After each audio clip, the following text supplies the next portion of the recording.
It was dark outside the cave. A storm raged. Thunder and lightning made their presence known by light and sound respectively. Inside the cave, he was worried. While he couldn't see the faces of his family members, he knew that they too must be worried, for they hadn't eaten in days. The cacophony of thunder was broken only by the scream and the sounds made by the prehistoric animals outside. Friends, of course, we are not talking about today, yesterday, or even a century before.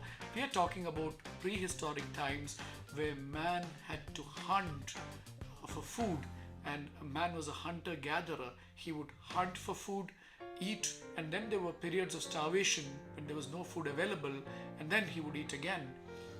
And what happened during these periods of starvation?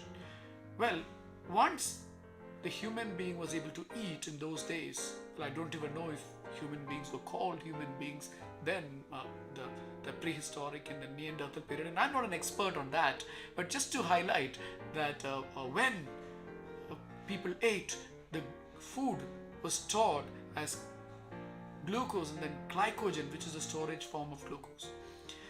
The excess food was also stored as fat and as protein, and the food was then used, the energy from the food was then used to switch on certain anti-aging genes and proteins which would make people stronger and fitter. But at the same time, during periods of starvation, the body would conserve energy.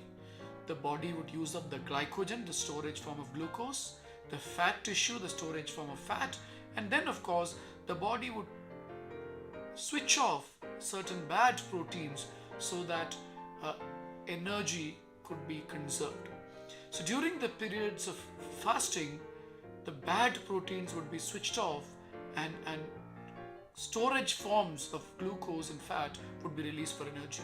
And during the periods of feeding, the good proteins would be switched on and the food would be stored as glycogen or fat. This period of fasting and feasting was important from an evolutionary perspective. But in today's world, life is a celebration of eating punctuated by short periods of fasting. But is it possible that by going back to those prehistoric times, man can now, or men and women and human beings can recreate some of those benefits of fasting? Well, that's a question scientists are asking in the now well-established diet called intermittent fasting. Simply put, intermittent fasting is a period of fasting and then a short period of eating.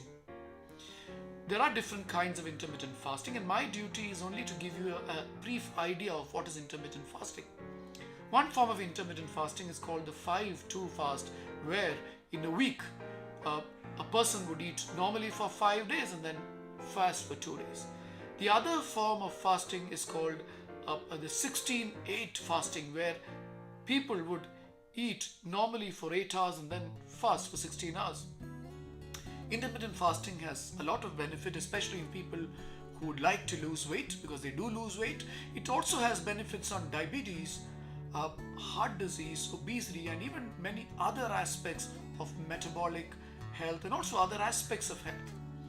So should you all fast unto health? Well, we don't know the answer, but intermittent fasting seems to have some benefits. Scientists are beginning to unravel the biological mechanisms by which intermittent fasting could have benefits. For the moment, it's important to seek medical advice from your doctor and nutritionist, but remember, continuous eating will cause weight gain and is poor for metabolic health. So some discipline in fasting and eating on time is very important. So let's start by bringing that little discipline into our lives, where we eat on time and don't eat in the periods where we are not supposed to eat. And if you are a candidate for intermittent fasting, your doctor, your nutritionist, or even your reading of the literature may help you in deciding what's best for you. Thank you so much for listening to this video of mine. It has been a pleasure discussing this topic with you.